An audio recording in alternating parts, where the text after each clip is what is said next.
Can people hear me? I know there's a bit of chatter. It's an exciting day. Can people hear okay? All right, we're going to go ahead and get started. Hi, thank you all so much for joining us on this incredibly hot, steamy DC afternoon outside of our nation's capital.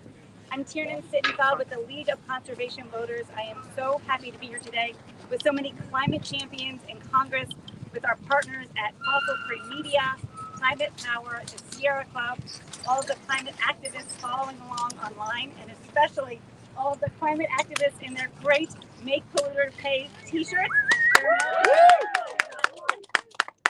need an extra layer for this nice warm weather.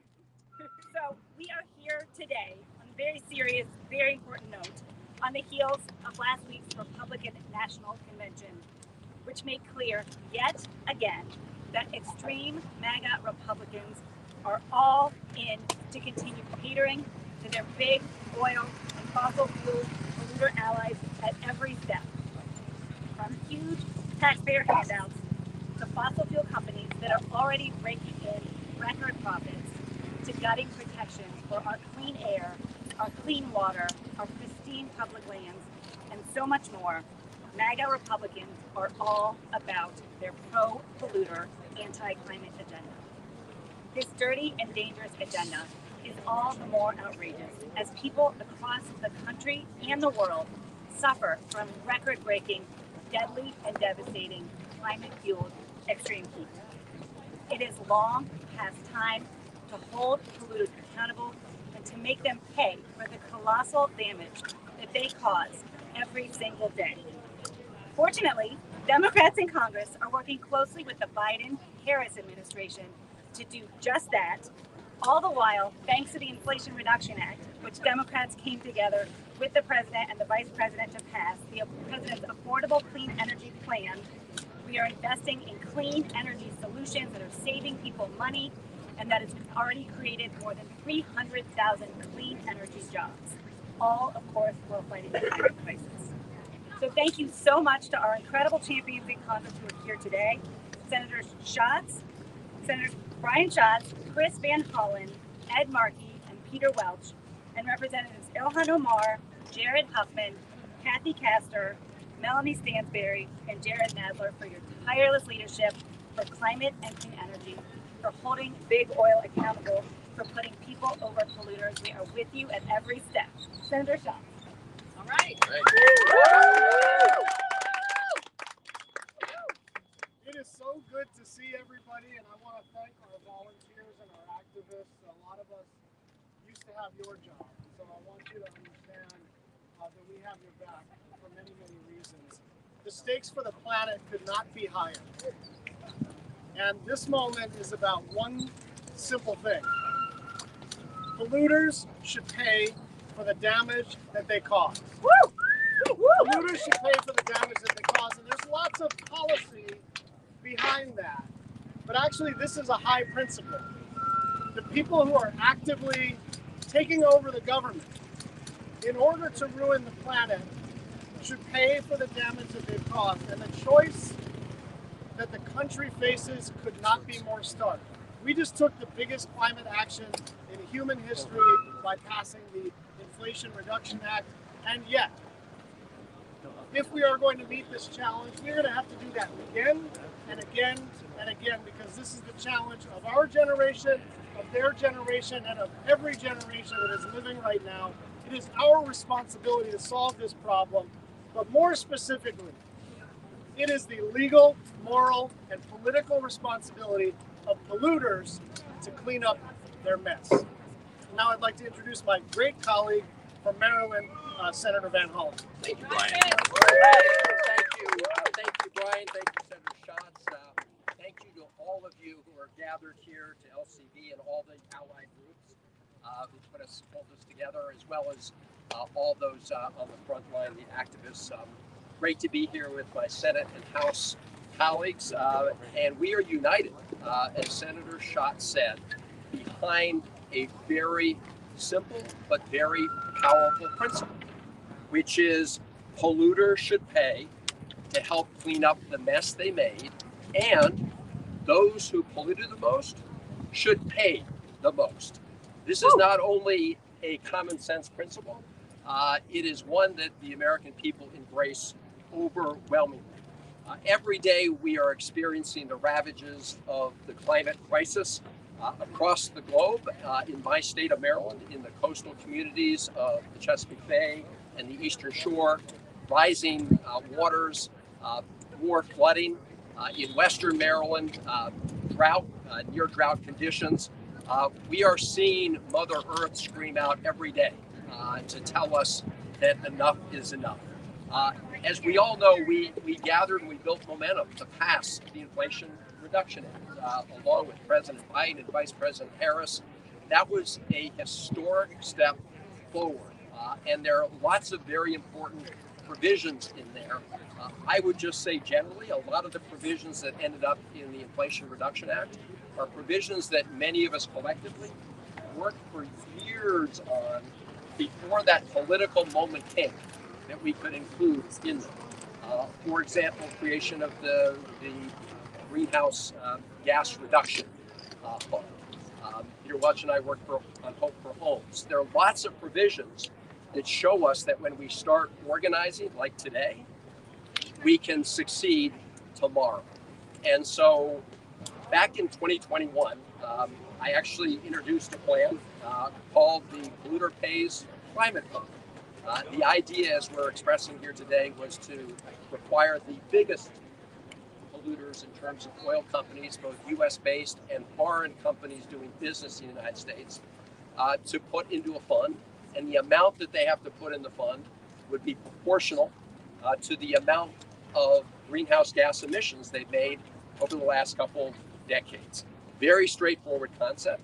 We would then use those proceeds to address all the challenges of climate change, to help those communities that have been hardest hit, to provide for greater resilience, to invest in the deployment of clean energy to tackle the climate crisis. Because as we all know, the IRA, the Inflation Reduction Act, was a huge step forward, but it was one step among many that we need to take. Back in 2021, we were not successful in getting the Polluter Pays Climate Fund into that piece of legislation. But now we can build the momentum to get it done as soon as we have the votes to pass it over the finish line. But you have to start now, today, building that momentum. And then after November, with all your help, we will have the votes to get it done and make sure that the polluters pay to help clean up the mess they made, and those who polluted the most chip in the most. That is the obligation they have. It's a simple principle. Let's get it done.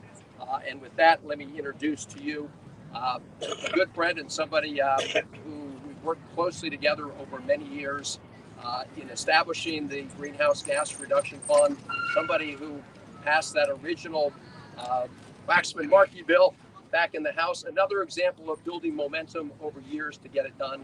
Someone who's going to help us get this initiative over the finish line, the Polluter Pays Climate Fund, Ed Markey. Thank you, Chris Van Hollen. And thank you for talking, Chris, about the Greenhouse Gas Reduction Fund.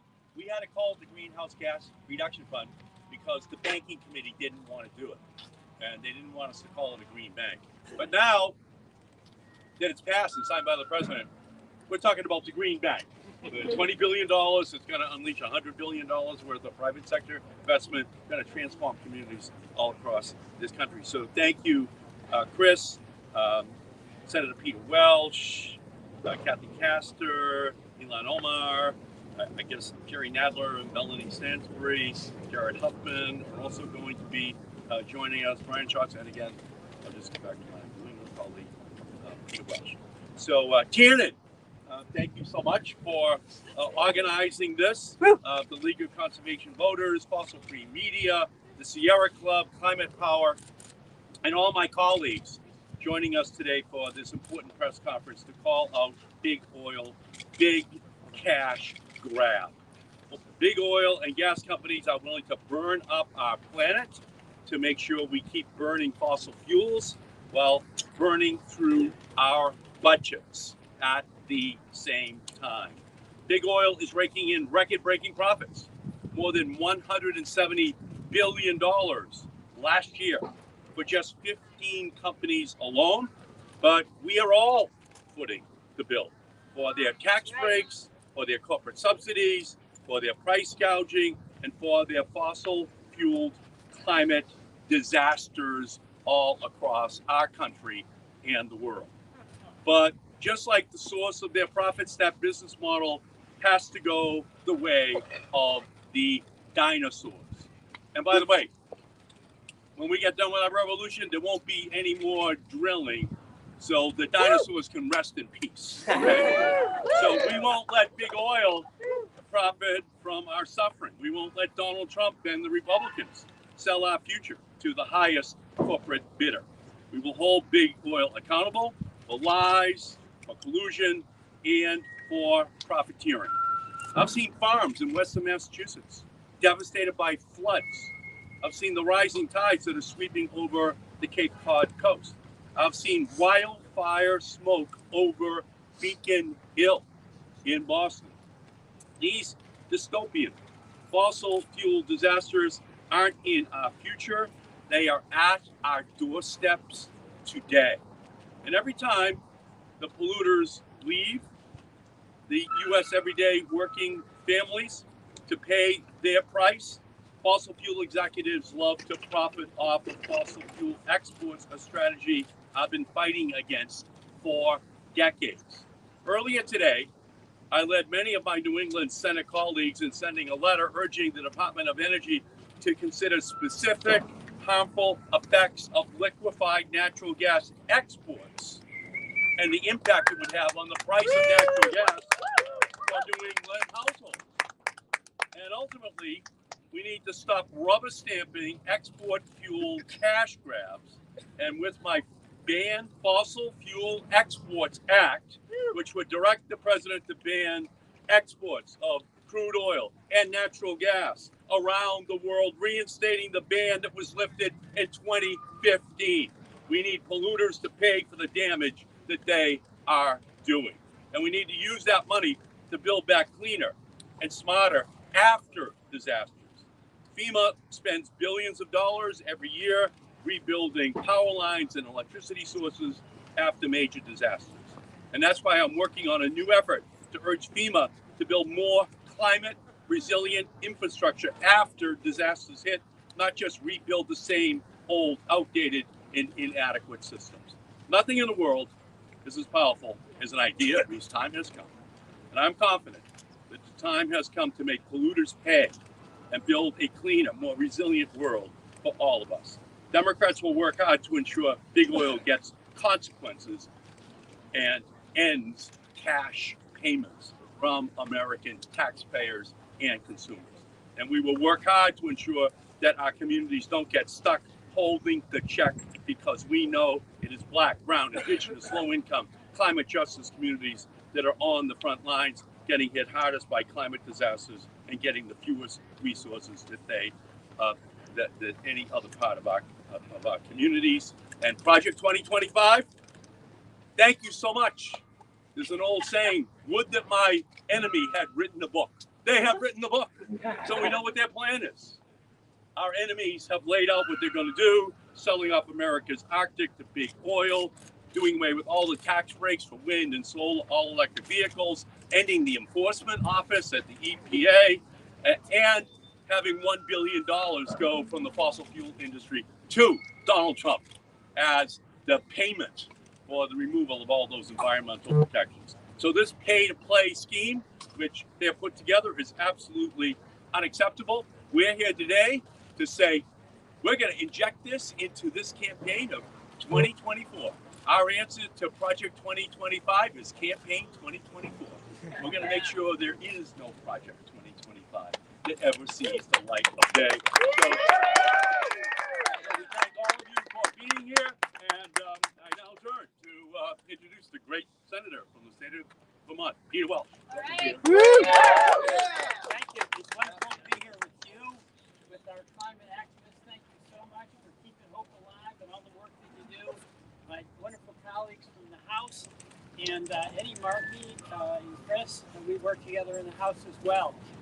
A couple of things. Number one, there's a lot of heartache for everyday folks that's occurring. that shouldn't be happening. Last week I was in Barry, Vermont, a small town in Vermont.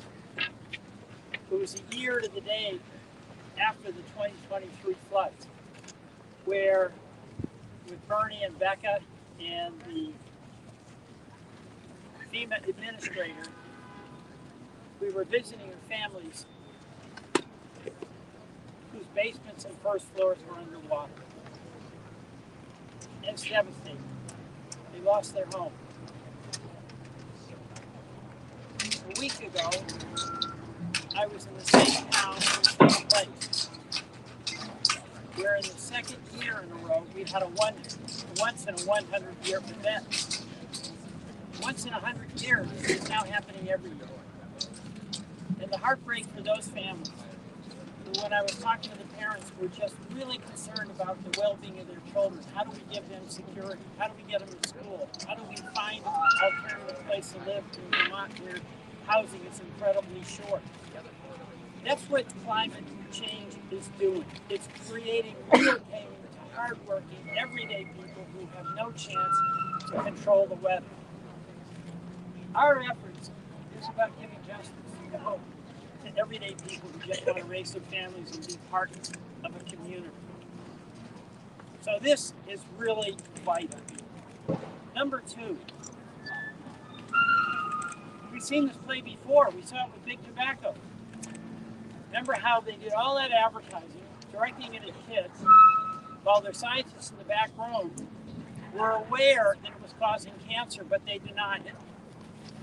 And they keep peddling that cancer-producing narcotic to kids and everyone. It did so much damage. Ultimately, they had to pay something. They caused the problem. They should pay the damages. What do we have with big oil? Companies that did their own research that predicted what would happen with carbon emissions and the rise in global temperatures and the damage that would be done. They suppressed it, just like Big Tobacco, and they then peddled more and more carbon emissions into the economy, into the world. That's wrong. We're here to stop it. And by the way, the polluters paying. The polluters are paying now. They had a meeting with Donald Trump. Donald Trump said, "Give me $1 billion to the campaign." Well, that's what big oil calls polluters paying for Donald Trump. But you know what, Exxon? We didn't just fall out of a coconut tree. We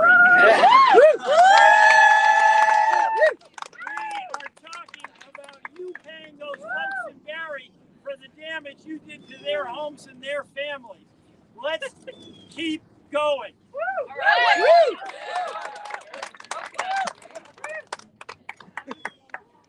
Thank you. All right. Looks like everybody's fired up and ready to go. Really incredibly thankful to all the organizers, our senators, and my colleagues in the House who are truly climate champions. As we gather today, communities across America are grappling with the stark realities of climate change. From the intense heat waves felt right here in DC to the catastrophic hurricanes like the ones that recently hit the Caribbean and flooded parts of Texas. These aren't distant threats. They are here. It is now impacting our daily lives. In my home state of Minnesota, we are witnessing the impacts of climate change firsthand. Our winters are becoming warmer, our summers are heating up, and we are experiencing larger and more intense rainfalls. These changes are reshaping our lives and our economy in a profound way. Yet in the face of this crisis, we find ourselves in a situation where American taxpayers are subsidizing the very industry that is responsible for this disruption. Every year, we hand over $17 billion in direct federal subsidies to fossil fuel companies. Let that sink in. We are paying the polluters. We cannot continue with that. This year, Senator Bernie Sanders and I introduced the End Polluter Welfare Act to close the tax loopholes and eliminate the corporate handout to big oil, big gas, and coal industries. we have taken some necessary steps with the Inflation Reduction Act, the largest investment in climate action in U.S. history. It is providing tax credits for clean energy projects, incentives for electric vehicles, and funding energy efficient home improvements. But there is so much more we must do. End the fossil fuel welfare system, tighten regulations on greenhouse gas emissions, pour resources into clean energy solutions like our lives depend on it because they do, and help communities already bearing the brunt of climate change. It is time to end this corporate warfare and start building clean, more affordable energy future we deserve. Future generations would look back on this time and ask, what did you do when the world was on fire? Let's make sure we have an answer for them that we can be proud of. Now, it is my honor to introduce my colleague and fellow climate champion, Congressman Jared House. Thank you, Ilhan. Thank you, colleagues. Thank you, LCV and allies and activists and everyone who is joining in this very important conversation. You know, the fossil fuel industry has had one heck of a joyride for decades. They have had a monopoly over our energy sector, our transportation sector. And although we've known for years that we need to transition away from this deadly addiction to fossil fuel, we need clean energy. We've known that this fossil fuel roller coaster makes American consumers vulnerable to high gas prices. We've known the fossil fuel industry plays games with OPEC and is always rigging and gaming the system at the expense of American consumers. But we've been slow to break that stranglehold. And in fact, wars have been fought around this world to protect their incredibly lucrative monopoly. And today, this fossil fuel industry is bigger and more powerful and more profitable than ever before. So this is an important conversation. This is an important moment to say enough is enough. It's finally time to make these polluters pay for despoiling our oceans and beaches, for despoiling our public lands, for what they've done to our public health, to what they do every day to American consumers, to what they've done to the peace and stability of the world. And one of the ways in which they've done that we haven't yet talked about, but I'm certainly working on in a big way with Senator Merkley and many of my other colleagues, is to address head-on plastic pollution, which is very much part of the fossil fuel industry's racket here.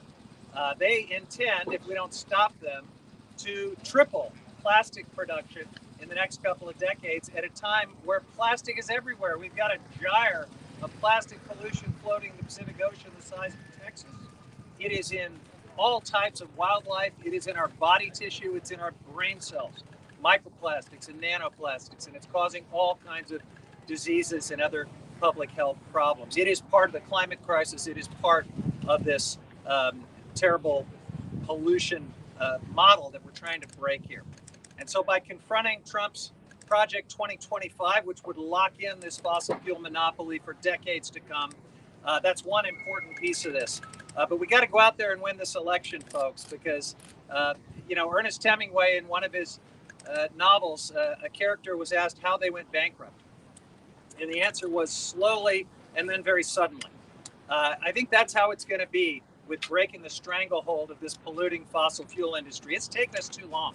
It's taken us decades. But this slow march towards environmental justice and clean energy and climate action is about to happen very suddenly. And I want to thank all of you for your leadership and teamwork. Count on me and my colleagues to be right there with you as partners as we go forward. All right, well, I have the great honor of handing off to one of our greatest climate champions in the United States Congress, who led us through the last couple of Congresses, steering our select committee on the climate crisis. She's as good as it gets. Kathy Cashner. All right. Thank you, Jared. Well, good afternoon, friends. Have you heard the news? Americans are waking up to Project 2025, Trump's Project 25, and they don't like it because it's going to cost them more. If you believe in clean air and clean water, if you believe clean air and clean water are fundamental to a healthy and productive life, I urge you to join us in standing up to make polluters pay.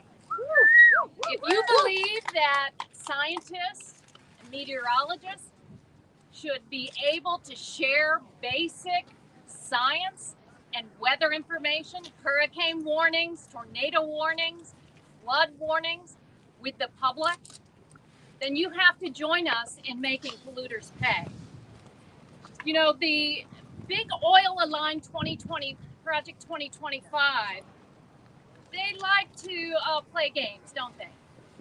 They like to say, look at this shiny object over here and ignore how hot it is. How did you enjoy 3 or 4 days of 100-degree days here in Washington, D.C. last week? It was impressive, and it's not just here. It's every community across the country that is grappling with the higher cost of climate, but it goes directly back to what the polluters are doing and putting their interests, their bottom lines, over the interests of the people across this country, and we can't stand for it any longer. We are running out of time. It is urgent that we make polluters pay for a change. Otherwise, we're going to have summers, hotter summers, higher electric bills, higher AC bills, canceled flights, delayed train appointments. Our kids are not going to be able to play outside. This is urgent. So are you ready to make polluters pay for a change? The everyday average American has to bear the cost of their pollution? I don't think so. So join us. Make polluters pay. Understand what Project 2025 and Trump's Project 2025 means for you and your future. We have a moral obligation to our kids and people all across this country to make sure that they have a livable community and a livable planet. And that means making polluters pay. Thank you. And I'm thrilled to turn it over to a young activist who started as a scientist herself, the great Representative Melanie Stansberry. Or someone that has been in this fight, the fight for justice for decades, my good friend, Congressman Nadler of New York.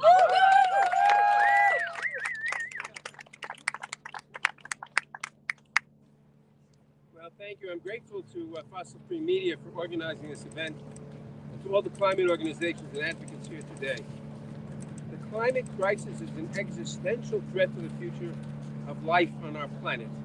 In fact, I believe it's the biggest threat modern humans have ever faced. It's far too often environmental justice communities bear the brunt of the impact of climate change and the cost to mitigate the devastating impacts of the climate crisis. Just last year, New York City taxpayers were estimated to have forked over more than $2 billion to cover the cost of addressing the climate crisis. But why should taxpayers bear the burden of addressing the climate crisis alone? When 21 top polluting companies have been responsible for $5.4 trillion in climate damages over the last 26 years. These companies have profited immensely from a business model that has generated trillions of dollars. It also led to catastrophic greenhouse gas emissions. After decades of harmful practice, it's time for these companies to begin to pay for the enormous climate costs the nation faces. In this time of unprecedented heat waves, drought, flooding, and extreme weather disturbances, now is the time for Congress and state governments to ensure that the top polluting companies are held accountable and required to pay their fair share. That's why New York State must pass the Climate Change Superfund Act. And Congress must pass legislation to make historic climate polluters assist taxpayers in paying to address the enormous damages their companies continue to cause. In U.S. environmental law, the principle that polluters should pay to clean up their messes is a bedrock one, underlying programs like the Superfund that enjoy strong bipartisan support. I look forward to working with my colleagues and the advocates here today to ensure that climate justice and climate-impacted communities remain the front and center of our work. That means ensuring that the companies responsible for the majority of climate warming pollution pay their fair share. And I must admit to being puzzled by something. I understand. I don't approve, but I understand why the executives of the tobacco companies hid the research for decades that said that cigarette smoke causes cancer. They didn't have to smoke. Everybody else could assume the danger. They didn't care. But everybody suffers from climate change. My grandchildren may not be able to live on this planet. The grandchildren of the executives at the big oil companies may not be able to live on this planet. That's everybody's problem. And we may have a few years to get this crisis under control. Already we were told a few years ago that we had to hold the increase in climate, whether in temperature and average temperature, from the beginning of the Industrial Revolution to 1.5 degrees. Now it's already 2 degrees. And I don't know how high it's going to go. But we have a few years to get this under control. And it's the existential crisis that humanity faces for the survival of humanity.